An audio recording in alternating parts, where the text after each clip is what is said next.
Recording in progress.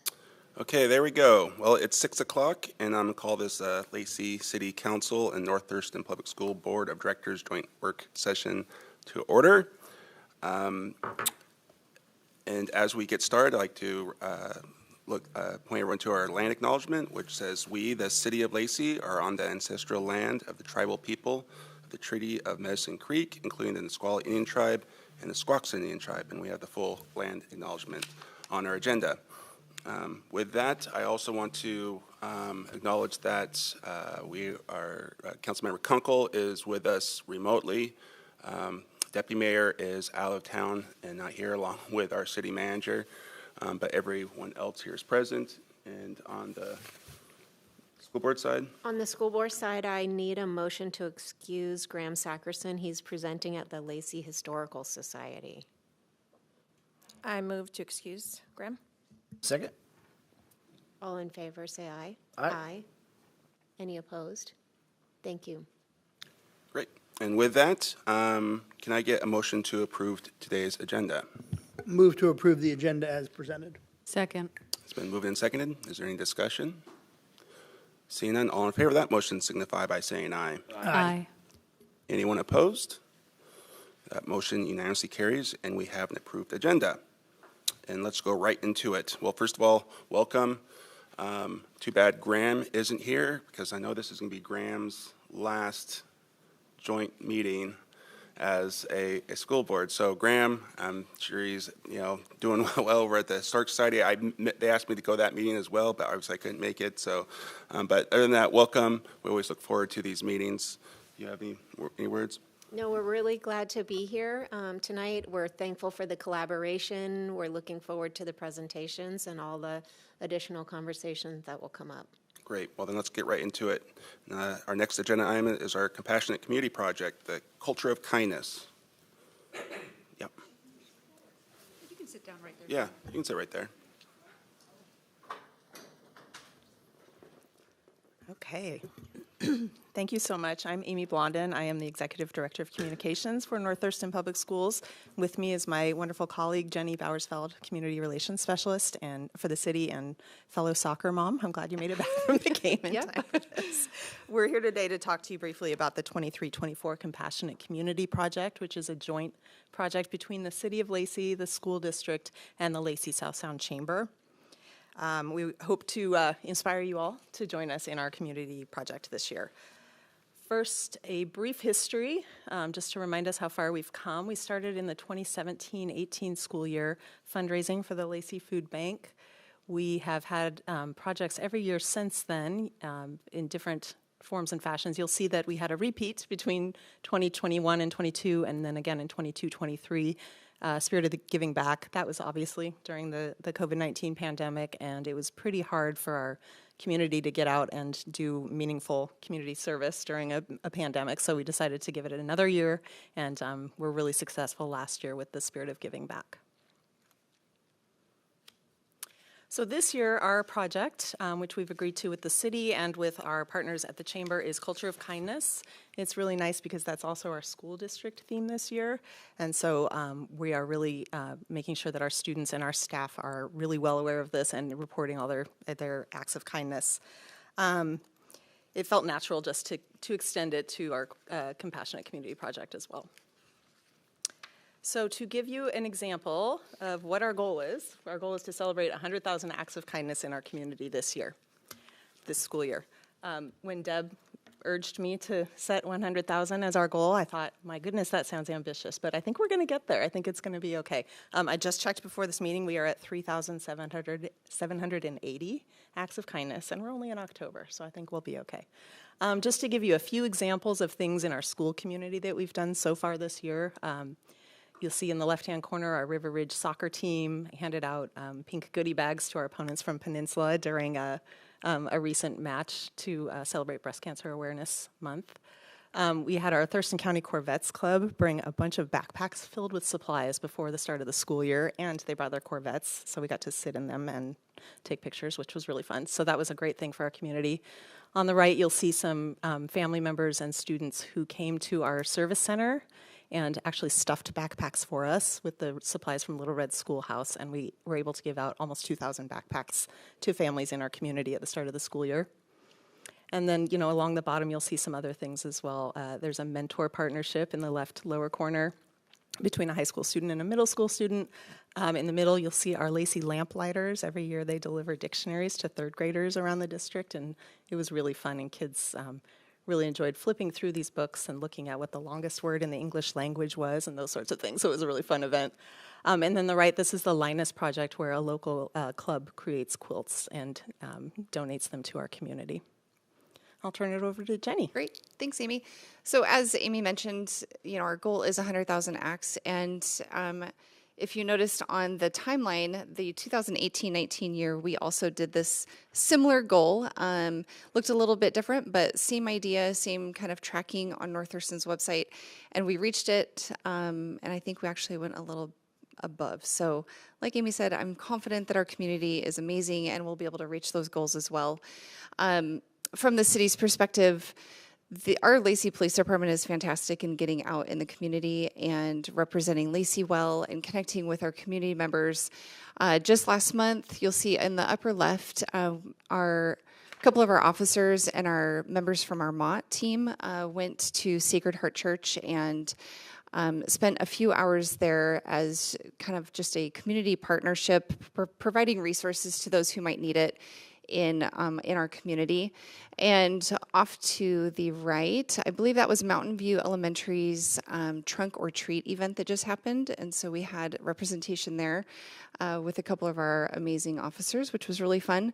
Below that, the Stuff the Bus, which is for the Dry Tykes and Wet Wipes organization. We had great representation there from all of our community first responders. So that was really great. And then the bottom left, we actually had some acts of kindness delivered to us. So we had our wonderful people at Lowe's Home Improvement. They donated the funds in order for us to purchase bicycles for our bike team for our Lacey Police Department. So that was really great. We were able to get equipped with what we need to get out and get in the community. So I'm also going to be working with, there's a huge need with All Kids Win right now. I mean, a lot of the different organizations that provide food to kids for weekends and holidays, it's just a huge need. So they're serving over 1,000 kids per week at this point. So they need a lot of people to help with begging parties. So I plan on organizing some of those for city council, if anybody is available to come and help our city employees. So during that lunch hour where we can go, it's nice, it's right across the street where they do the begging. So we'll organize a few of those throughout the season as well.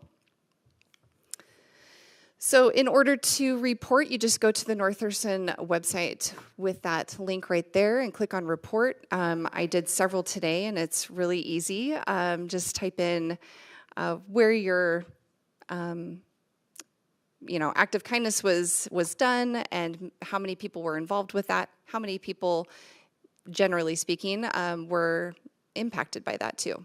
And then there's kind of an automatic tracker on that web page as well to see how our progress is going. So very easy. We encourage everybody to get involved and find ways to give back and show those acts of kindness and then track it. Are there any questions for Amy or myself? Yes. So to be clear, it doesn't have to be a student of North Thurston School District reporting the act of kindness. It's really just everybody in the community. Yes. So the whole community can get involved. Yep. Thank you for that clarification. Yeah, it can be anybody. So we're trying to push this out on social media as well to encourage our community members. Buy a drink for somebody behind you in Starbucks or, whatever that might look like. It can be any act, small or big. Yeah. And I think the chamber is going to do kind of the official kickoff at the December Chamber Forum. So businesses will be submitting acts of kindness as well. Right. Right. Any other questions? I would just have a comment. I really appreciate this opportunity together. I think it's vital that we're teaching not just our students, but our community members what it means to be kind to one another or what it means to participate inside their community. And several years we've done a financial reward and we've raised money for something that's really vital in our community, but these measurements of modeling is vital to our students. So thank you for organizing this and standing behind it. Absolutely. Well, we were obviously very successful the last time we did this, and so I'm very confident that here in Lacey that we'll meet our goal again. So thank you on both sides. There's obviously lots of acts of kindness this past weekend at the mayor's gala. So I should have kept track of all of those because we've been up there pretty high. Yeah. Anything else? Well, thank you. Thank you. Appreciate it. Next up is our school resource officer partnership and collaboration.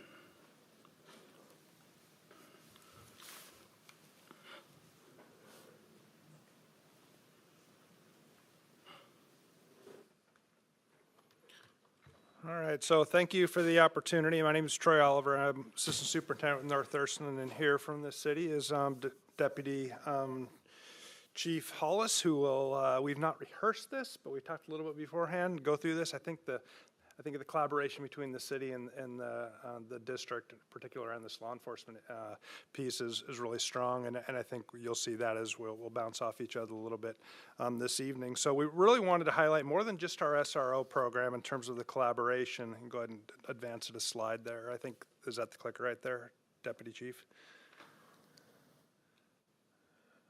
There we go. So really wanted to highlight kind of three big things that we have going on between the North Thurston Public Schools and the Lacey Police Department. One is training and support that's ongoing, and we've really built that up over the last couple years under Sergeant Landworld with kind of some of his vision in supporting our schools, and also, frankly, some collaboration with our or with our county schools and the Sheriff's Office to make sure that that training support is fairly consistent. I want to talk a little bit about, of course, our SRO programs, which I think most people think of when they think about school district and police working together, but it's far more than that. And I'll ask Deputy Chief Hollis to talk a little bit about the training and background and kind of the role of an SRO in the school. And then just the general idea of 24/7 communication. I'll talk a little bit about that as well. So go ahead and advance it a slide here. So training and support for our schools. Last year, our SROs, working with officers from the tactics unit, Sieg and Parker, went to every one of our city schools and trained up our staff on crisis response protocols in alignment with what we're doing as a school district in terms of crisis pieces. They also collaborated with our SRO from the county to make sure that those trainings were happening in the county schools. And this involved all of our staff for about a half-hour, 45-minute training, and then also consisted of some question and answer just to make sure our staff know that they're being trained by professionals who do this and are trained on this on a annual basis, and also the role and the interplay between the two entities in the case of something tragic in our schools. This year, we're engaging in tabletop activities, which takes that one step further. Takes from here's what the big picture is to actually trying it out. And about 2 weeks ago, the SROs, tactics leads Sieg and Parker came into the North Thurston Public Schools and worked with our leadership team on our program about how we implement from a district level, from the superintendent out into the schools to include all the components of our team, and went through a scenario, a tabletop activity. It took us about 45 minutes to an hour, and then we went through a pretty exhaustive debrief. And it was very informative for us in terms of making sure that our systems and structures are in place. We all said from the department to the North Thurston side of it that anytime we have one of these situations, we always learn something from it. We always find something that we can do better, in this tabletop activity helped us move that along. And that's going to be recreated throughout the course of this year in all of our city schools, with the Lacey Police Department taking the lead, and then in all of our county schools, collaboration with the SRO from the Sheriff's Office.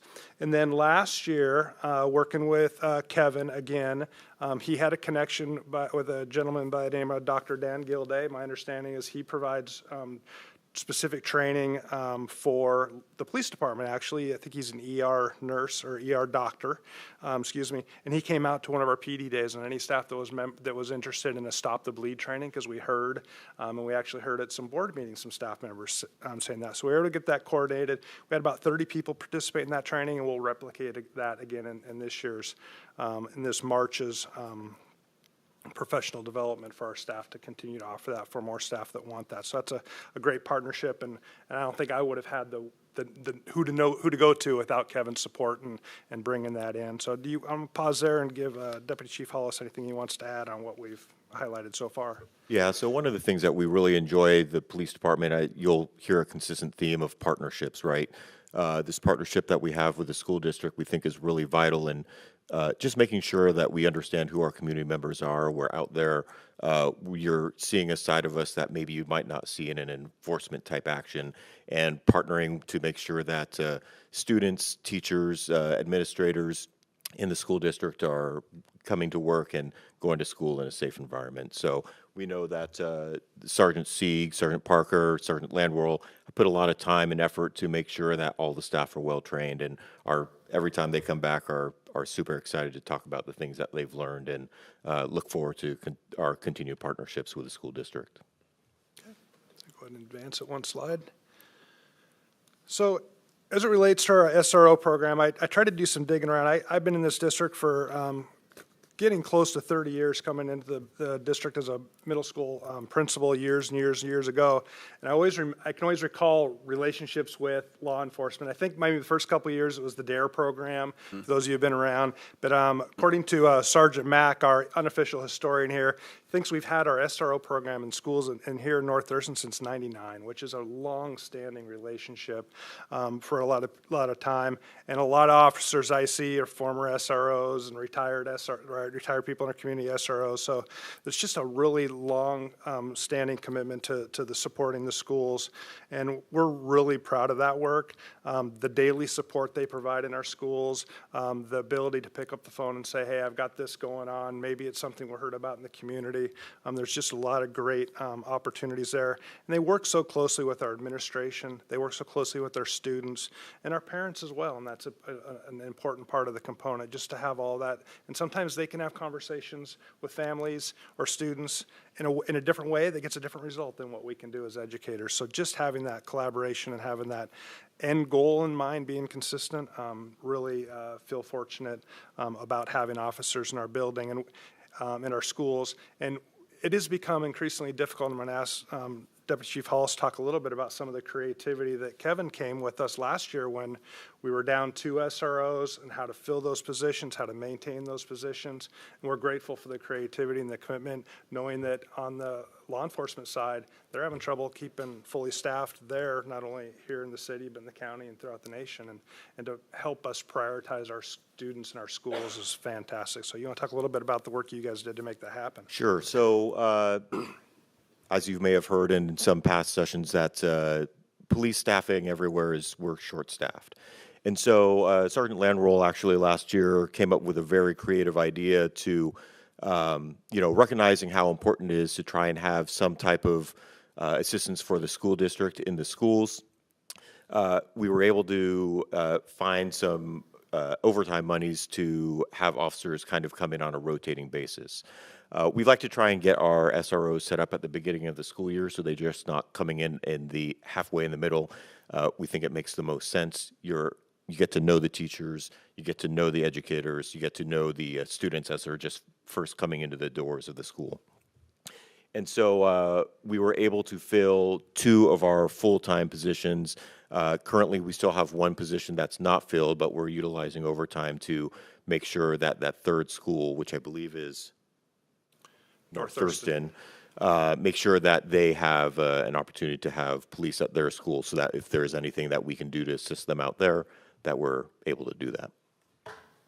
The other thing that I was really appreciative with Kevin is they were having trouble even with officers from patrol wanting to take on the SRO positions. And one of his hypotheses was a patrol has 4 10s and 3-day weekends, which is a benefit and something was very interested.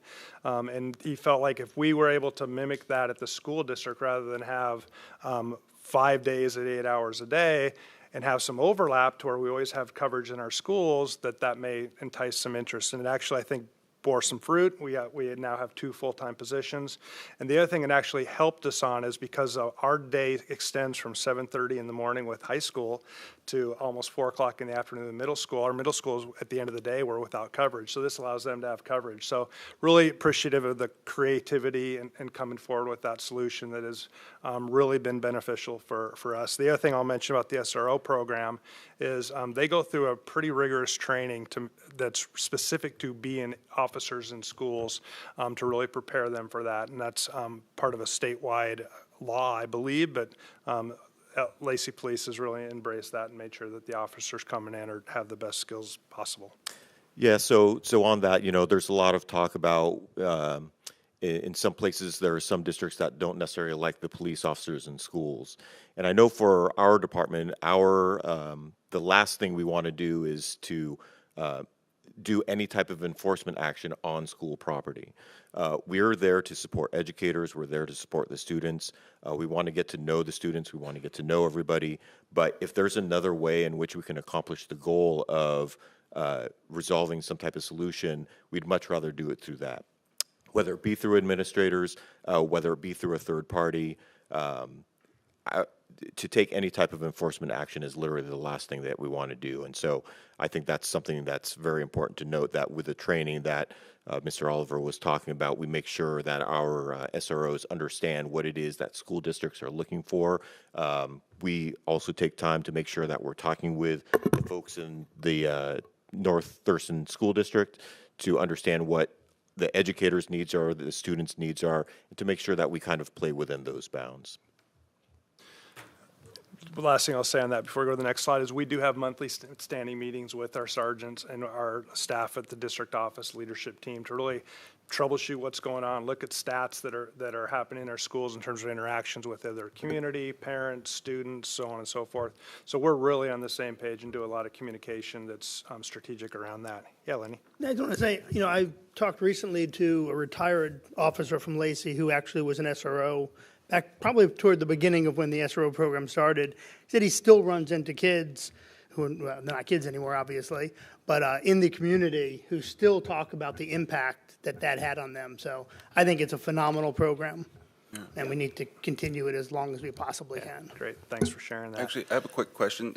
Is there a time, like, throughout the day where the SRO, like, holds office hours where if you're a student, you can go and talk to the SRO because maybe you have an issue at home you want to talk about, or so on and so forth? So, how are you setting this up so students can actually interact in a positive way with SROs? I wouldn't say there's necessarily office hours for that sort of thing. If you go to the previous slide, I think it's a great depiction of exactly how that happens. I mean, they catch them in the hallways, they catch them before and after, and if it's starts to be a conversation that needs to be taken somewhere else, taken in a private situation, then absolutely. But they're out and about when kids are passing the hallways. So I truly believe, that's a good representation of how that sort of thing occurs. Great, thank you. Yeah. We try and make sure that it's organic. And so whether it's greeting the students as they're coming in at the first part of the day, or being there at the end of the school day, just trying to find those opportunities when it's, just to kind of have an organic, hey, how's it going? Just checking in on you, walking through the halls. Again, we're not there to enforce any type of action or anything like that. We're there to create partnerships. We're there to let them know, hey, we're here to help. And to, by creating those opportunities, just by walking around, chit-chatting with folks, we feel that's the best way to do that. Yeah, I think looking at different angles. So if you were a student with an officer in a room, guess what's going to happen? Gossip City, right? All the kids are going to be like, oh, they were the officers, everything okay? So I understand why that wouldn't happen either. So it is more, authentic when they do it out in public, and everything's transparent. There's nothing, no hidden agendas, and so I think that's why it's very successful in that way. Great, thank you. All right, let's see, one more. So the other thing I wanted to highlight is just the notion of 24/7 communication. School safety and student safety doesn't happen just within the confines of the school day. There are times on the weekend where we'll see a social media post that is a threat that we believe comes from a school. We'll get tips from families or community members or students that happen in the school level, at the school level on a weekend, and we know that we can pick up the phone with law enforcement and say, hey, can you help us track this down before Monday morning hits, so we know what we should be doing to make sure the school's safe. And inevitably, they're able to track this down, get out there, find out the details of the situation.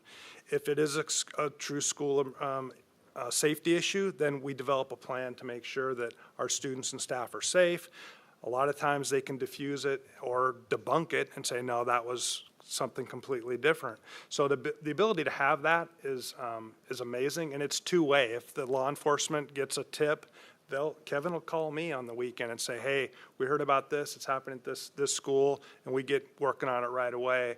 And I think that is invaluable. A couple other ways that 24/7 is, it's embedded in this sort of piece here, is they'll go out and do home visits and sit down and go into a family and say, hey, we heard that a student's posted X, Y, or Z about a weapon. Do you have weapons in your home?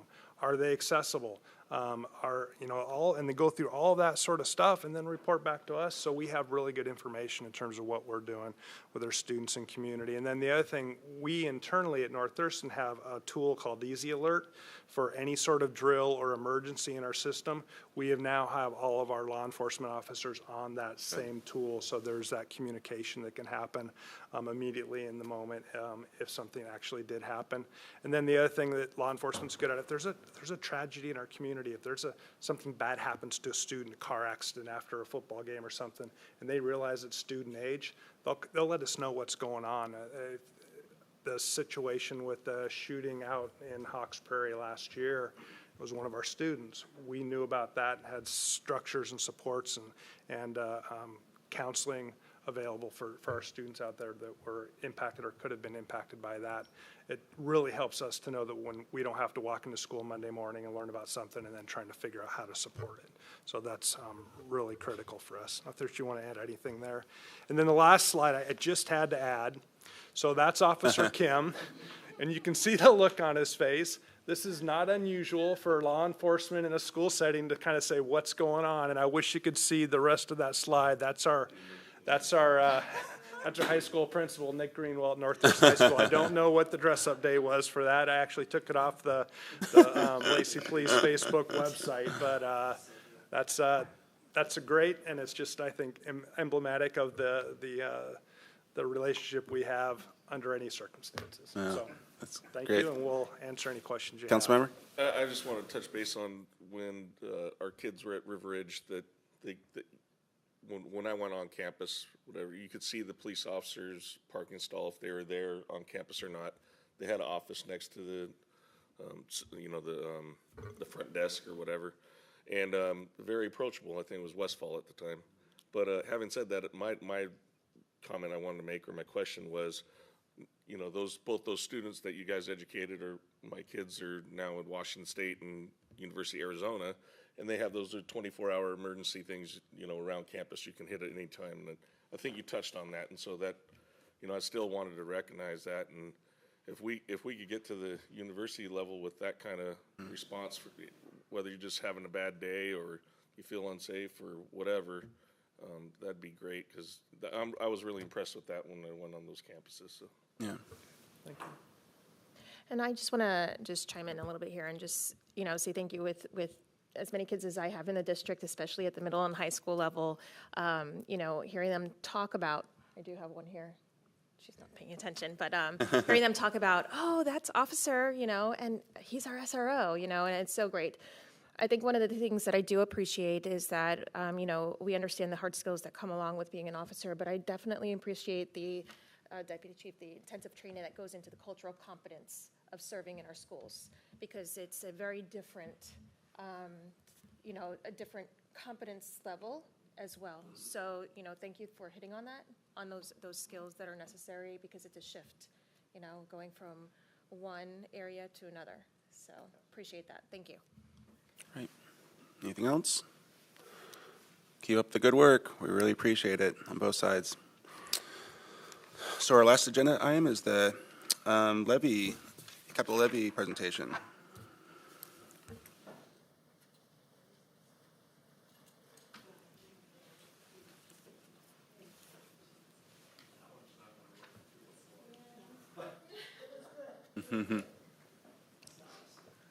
Is this not it?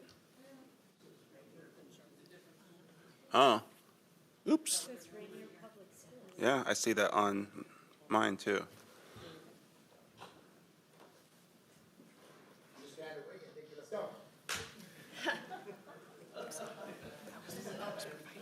What?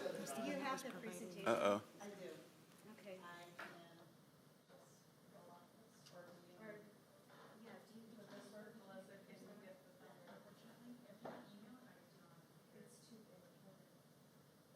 Well, I think you're just gonna have to talk about it. We don't need slides. That's fine. Well, The slides are really nice. I'm sure you the worked slides would have been extremely the best hard. part. It would have been Yeah. we've been all ready to go. Yeah, sorry. Well, thank you for having us. Yeah. So I'm going to put my glasses on so I can see my slides here.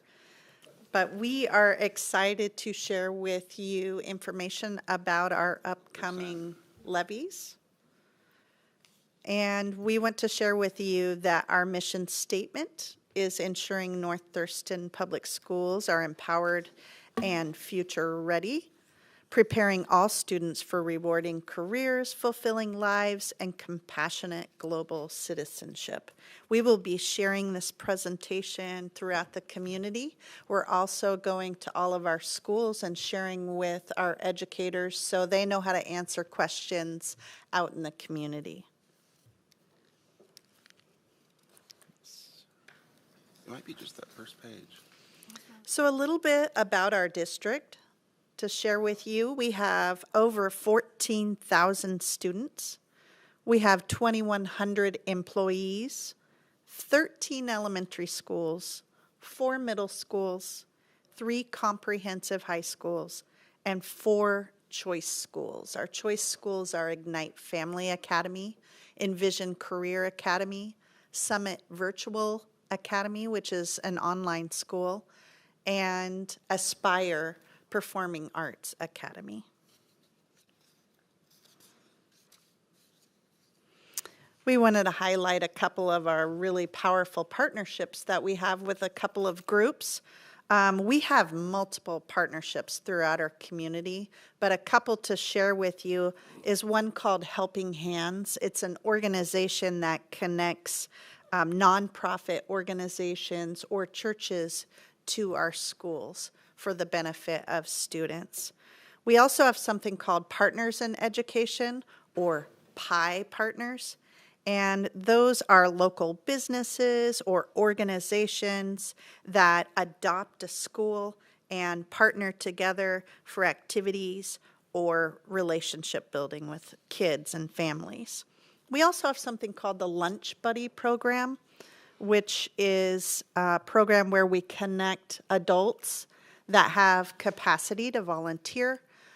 We have all of our volunteers go through a screening process and a background check, and those selected volunteers mentor and connect with kids at schools, have lunch with them, and do other activities to build partnerships. We really want to acknowledge all of our volunteers. We have 30,000 hours were dedicated last year by our volunteers, and they are very important to us and an excellent partner. And then we want to acknowledge our Compassionate Community Project. As you guys just heard the presentation around a culture of kindness being our theme, and our goal being 100,000 acts of kindness, and that partnership with the City of Lacey and Lacey's South Sound Chamber, we really appreciate. And of course, you know the button is there on our website for anyone in our community to log in some of those acts of kindness. I really wish you guys could see this slide. It is a graphic, and I can kind of show it here, but it shows how North Thurston Public Schools Oh, wonderful. Yeah, it's weird. I think Perfect there's, like, timing. So it looks like mingled. it looks like the slide deck was modified, but if we get to a slide that's not correct, we'll Okay. just skip over it. Okay, no Go problem. ahead, Nikki, thank you. Okay, this is a, Share the screen shared. okay. So this is a really important slide because it helps people to understand how North Thurston Public Schools are funded. As you can see, we receive 55% of the funds that we have are from the state. Many people believe that our schools are fully funded. We have 2.5% of our budget is from local or other. Federal grants, 7.9%, and you can see 17% state grants. Keep in mind those federal and state grants have requirements for how we can expend those dollars, usually around professional development for teachers and other staff, or materials and supplies like curriculum. So that kind of is limiting. And then the levy funding is 17% and more to help fund many of our staff and programs. Oh, yeah. I'll let you do that because I'm distracted. Okay, so what's on the ballot? We're going to run these measures in February, and we have two measures. The first is a replacement of a 4-year levy that we have already run in the past. So that's called an EP&O, Educational Programs and Operations Levy. So that tax will remain the same as what people have been paying in the past 4 years. Another measure is a new measure, a 4-year capital levy for safety, technology, and facility improvements. The first, the EP&O, that's the replacement levy.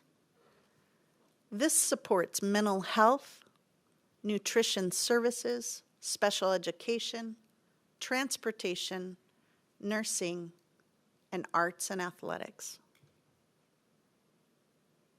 If all the funding that we received from the levies were all encapsulated and captured in this $1 bill, this would represent how those funds are dispersed. 60 cents on the dollar would be spent on basic education enhancements. 20 cents would be spent on special education. 15 cents on facilities and operations. And 5 cents on athletics and activities. Just a reminder, this EP&O levy is a replacement levy. It's not a new tax, and it helps to support things like STEM, science, technology, engineering, and mathematics. It also helps to support career and technical education, or CTE. Very important for our kids to be prepared for college and career outside of graduation. It also supports mental health counseling, our school counselors as well. And this was something of a surprise as I was learning about levies earlier in my career, but I didn't realize that school breakfast and lunch weren't fully funded. So the levy helps to provide breakfast to kids and lunches as well. Transportation, we need the funding in order to fulfill our needs in personnel, our bus drivers, for transportation.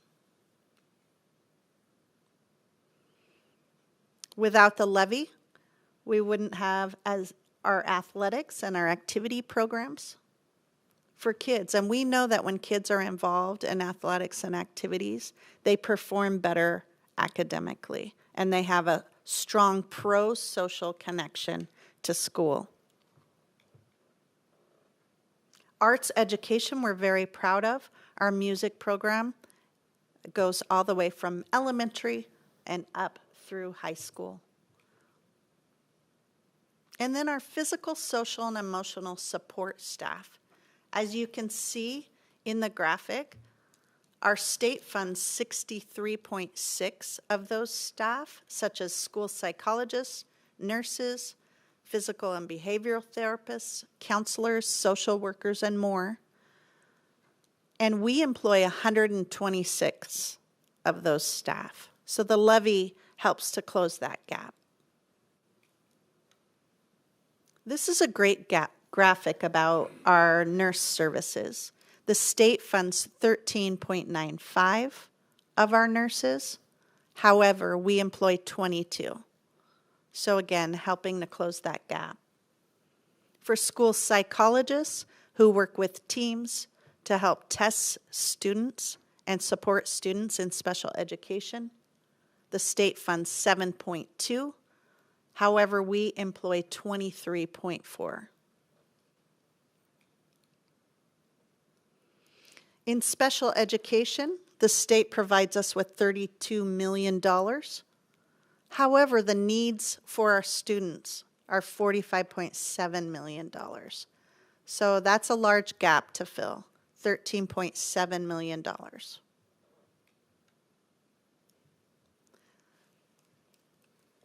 Is this one yours?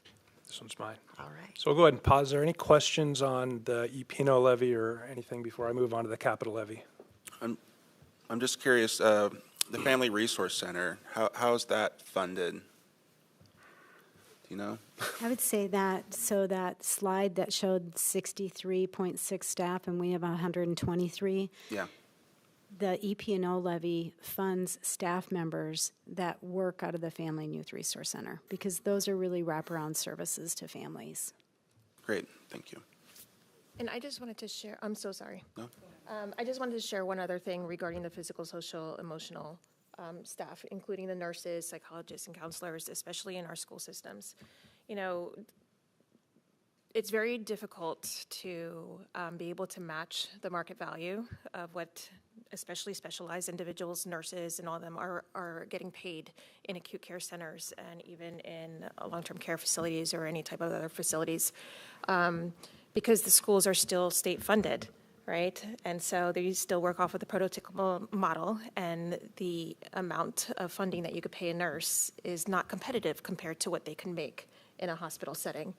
So these type of levies are really important in being able to counter that gap and getting that social, emotional, and physical support staff into our schools. That's great. Go ahead. I was going to ask a question about the difference between general education funding, which according to the state constitution is supposed to be fully funded, versus special education, which is not considered under that same definition of general education. And so you showed that gap. And special education also includes second language learning, right? Or ESL classes as well. Is that? That's a different category. But is it general education or is it yet a third? It falls in general education. It does? Okay. Yeah, Well, there is some grant funding that supports that, but it doesn't cover a lot of personnel.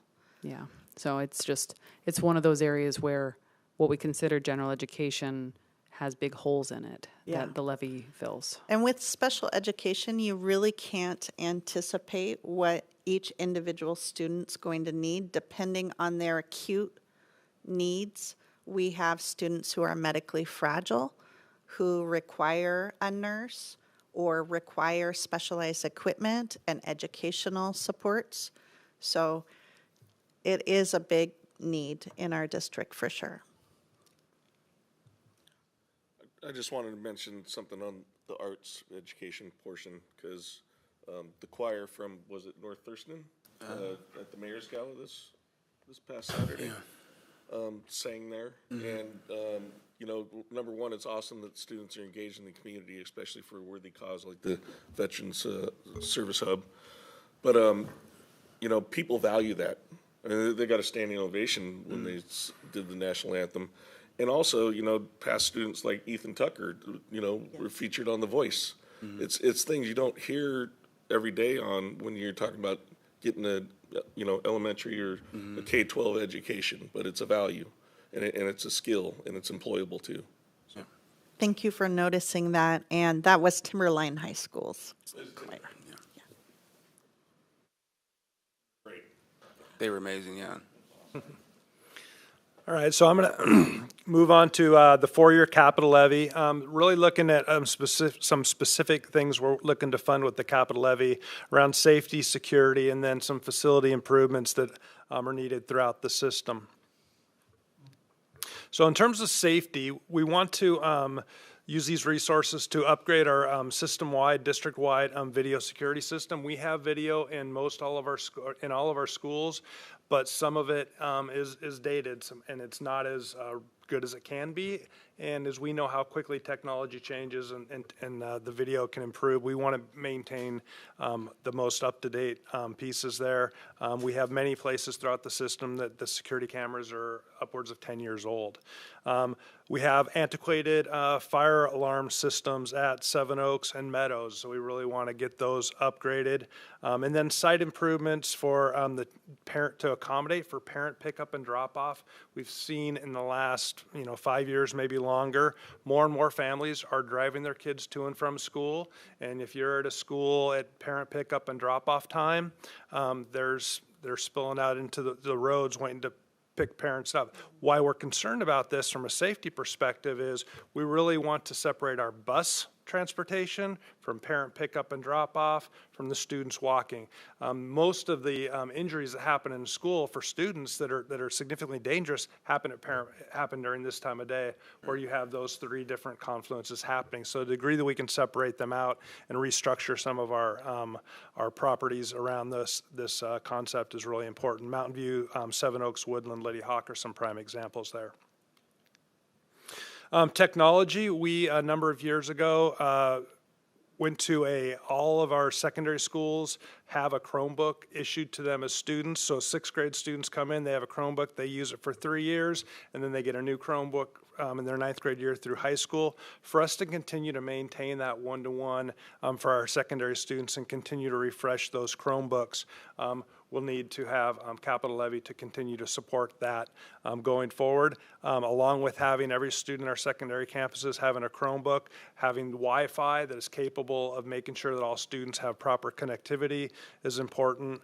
We have in all of our classrooms FM systems that, just like I'm talking now into a microphone, allow the students in the classroom, even if in the back of the classroom, some have hearing-related issues, that we eliminate the barriers to learning. And it really becomes an equity issue. It also becomes a safety issue for our staff that are not taught, when they're talking 6 hours a day, when they're not put as much stress in their voice, they're going to be healthier and they're not going to miss as many days of school. So making sure that our audio equipment is upgraded, as well as other classroom technology, whether it be the screens that we project on in the classroom or other pieces of technology. And then, of course, almost all of our schools have a reader board throughout the district to communicate with families and the community about what's happening in our schools. And we want to be on a refresh cycle so we don't have all of those failing simultaneously, but continually refresh throughout the system. And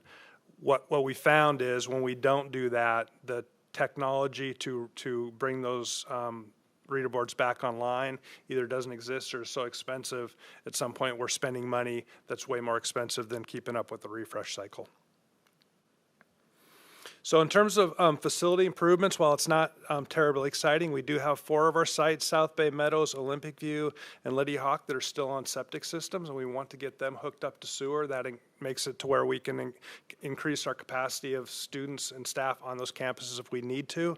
Right now, I think if we went to the county and said we need to put more portable classrooms at Meadows, they'd say no, this current system would not accommodate that. Same with South Bay. So that is an expense we want to cover. We have some roofs at Lakes, Chinook, Nisqually, Lydia Hawk, some portables that have been that are older, and then of South Sound Stadium that need to be upgraded, and then resurfacing. Great example is the parking lot at Olympic View. The siding at Chambers Prairie is in need of being replaced going forward. Even though that school is 14 or 15 years old, the siding is something that in the envelope of the building is something we need to invest in. And then boilers upgrades at both Mountain View and Lakes Elementary schools. Yeah, so that was my question too. So we're confident that Liddy Hawk, Olympic View, and Meadows are. South Bay is more of a question. South Bay is way out. I mean, you'd have to go, I know we go down a little ways, but to go all the way down to South Bay would be So that's a question that we're going to have to look into. But the other three, absolutely. great. Other big part of the capital levy is preschool programming. We know, and we've talked about this in a variety of different settings, the amount of students that have an opportunity for a high-quality preschool educational experience. About 50% of our kids coming into kindergarten have that opportunity. So we want to increase their capacity for high-quality preschool. This part of this resource would be for the district's portion of the Young Child and Family Center at Nisqually, just for the early learning classrooms and the early learning spaces, to increase the capacity for early learning students in our system, and the construction of those classrooms, and then of course the parenting spaces that would support that. So if this passes, you'll build that part no matter what, regardless of the other part? Yep, we're committed to the preschool and providing more early learning opportunities. Great. Yeah. Wonderful.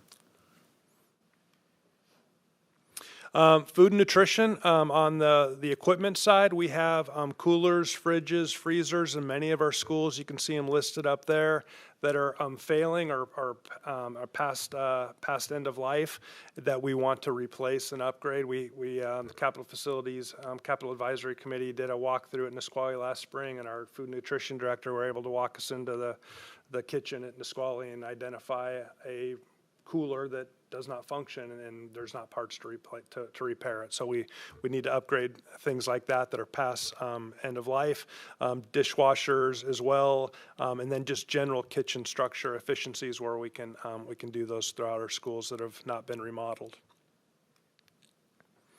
So a couple of highlights in terms of our bond in 2020 and some of the things we've done, kind of the promises made, promises delivered piece here at Camacha Middle School. This is the new entrance out front. We now have a secure entry at Camacha Middle School.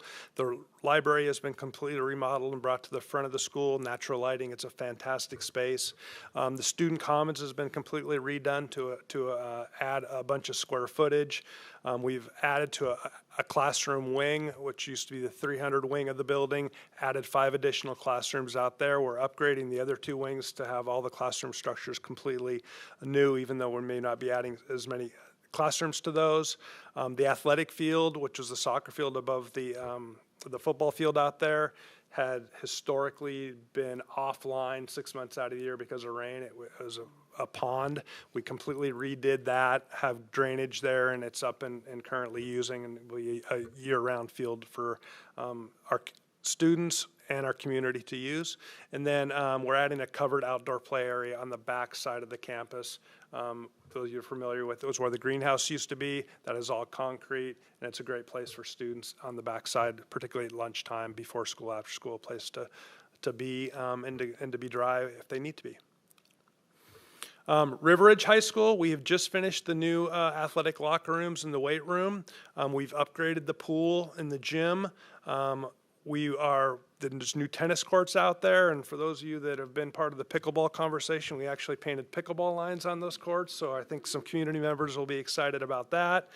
We will finish that project with a brand new football field that will be the same quality or same setup as what we have at Timberline High School, turf, lights, and all of that at the back end of the project. We will have a new community entrance as well, and we have for the new gym space, we'll have a whole new cohesive classroom community, and you can see the rendition off to the right is the proposed, this is an architect's rendering of the new space. There will be the common area, the glass area up and to the right is where the library is, and then there will be some etching on there that it will be honoring the tribe, the Nisqually Indian tribe. So we've worked really closely with the tribe with a lot of the pieces throughout the process. We'll have a new kitchen, completely renovated theater, music, and CTE classrooms. We're really excited about where this project is going and where it's going to be when it's all said and done. When you think about the existing footprint of River Ridge High School, it's going to be completely different. It's going to be much more like Timberline High School, much more like North Thurston High School. Safety and security, big part of that. We decrease the number of entry points and exit points, but create a nice open space and common areas that we have at our other high schools. When will that be done? So that should be done in 27. So it's a 5-year phase project because of the complexity of that site, but we're working through it. Some other pieces we've taken care of with the 2020 bond. We have put new roofs on Horizons, Meadows, and Seven Oaks to include new HVA systems in those 3 schools.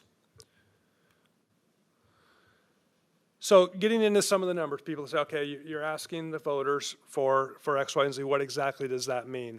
So the EP&O is a replacement levy. Like Nikki said earlier, in 2020 when we went out for the last EP&O, it was the request was up to $2.50 per thousand of assessed valuation to give us the authority to access those resources. That's a replacement levy. So the one in the ballot this February, $2.50 per thousand for the EP&O. The capital levy, which is new to us, is 77 cents per thousand of assessed valuation. And then we have an existing bond, and this is not our slide. So I'm going to go from memory. Our bond number is $1.88 per thousand for assessed valuation. Our capital levy will be 77 cents, and then the EP&O at $2.50. For us, a total of maximum per thousand would be $5.12.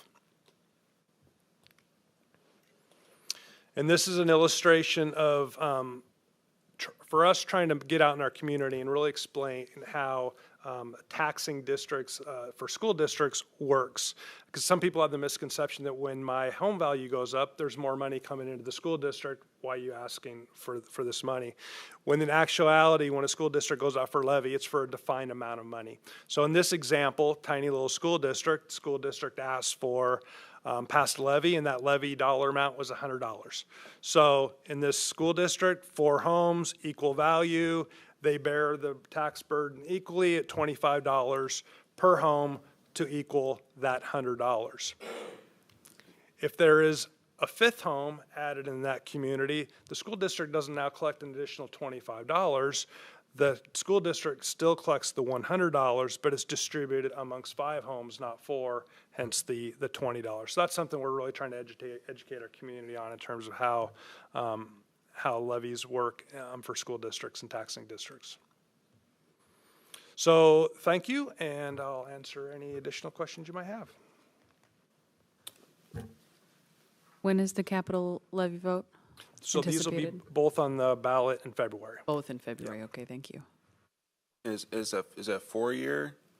They are both 4-year levies. The capital levy would be a 4-year levy as well as the EP&O. Troy, I know that I think it was Gretchen who asked this question during our last board meeting, but can you just share when the last capital levy that North Thurston ran was? It's been a really long time.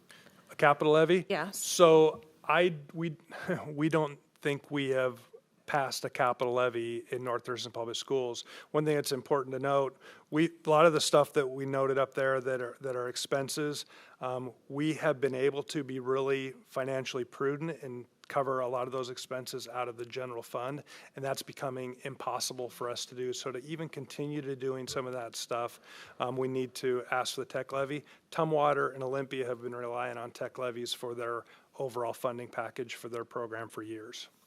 I think part of the issue is we have 24 schools, and the state provides school construction. They call it a match, but it's actually a small reimbursement of the actual cost when a building is 30 years old. We can't wait 30 years to address some of these big cost items. Mm-hmm. So that's why we need the capital levy. Okay. Councilmember Kunkel. Thank you, Mayor. So my question's for Troy. Is there a community engagement plan, and do you have a point of contact for that? If you can send me their information, I'd like to get them connected with a couple of different community sources that would really enjoy learning about this a little bit more. And Yeah, so that was my comment. Yeah, thank you, Ed. So we are in the process right now of making sure all of our internal groups have this information. We've gone to, in the process of going to all of our schools, all of our different departments, and then when we finish that, we are going to be heading out in the community. So if there's organizations like the Chamber, like Kiwanis, like Rotary clubs, absolutely, we're trying to get to every one of those that'll give us the time to go through this process and answer questions. Yeah, I would like a point of contact for that if you have one, or just communicate with you directly. You can communicate. I have a few more. Yeah, please do, and I'll make sure Carmen Okay. Barriga, our assistant in the superintendent's office, she'll coordinate those meetings. Great. Okay. Thanks. Thank you very much for your presentation. It's never easy to talk about money, and the things that you have outlined are vital to student success as well as our community success. And when we are looking at safety issues around drop-off zones, we spend a significant amount of time in the dark here, as example of today. The weather really deters what you can and cannot see in a drop-off zone. And the one-to-one Chromebook program was an amazing gift during the pandemic. We were able to distribute Chromebooks all the way down through our elementary level because of the work that we had done as a district. But we have to remember how many of our students turn out to be community members, and then we employ them in order to help facilitate needs around our district. So thank you. Do you know how much this is going to, I know you put some numbers in here, 250 or 512 for assessed thousand. Do you know what this is going to do to the average home in say the city of Lacey compared to what it was pre? So the total tax number that we went out to voters in 2020, the maximum amount was $496. So it's right in that ballpark from the last levy election in 2020. Okay. Yeah. Any other questions? Well, just like that, we've reached the end of our agenda.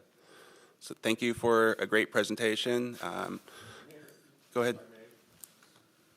You know, people may or may not know my kids aren't in the school district anymore. You educated them, they're now higher education. But, you know, I used to hear from people that didn't have kids when our kids were in the school district that, you know, hey, why vote for this bond or levy because, you know, my kids have already been through it. And it's, you know, people have to remember that they got their education, you know, long time ago and someone else paid for it.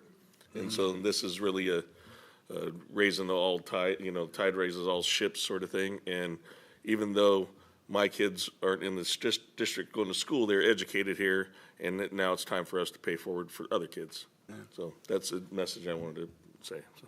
Thank you. I couldn't agree more. Yeah, I mean, obviously we want to have an educated community, right? It's beneficial for everyone, including the city of Lacey, that we have an educated workforce. So we really appreciate everything you do at North Thurston Public Schools. I graduated from North Thurston, so I appreciate it. Okay, do you have any closing remarks? Go Rams. Yeah, go Rams.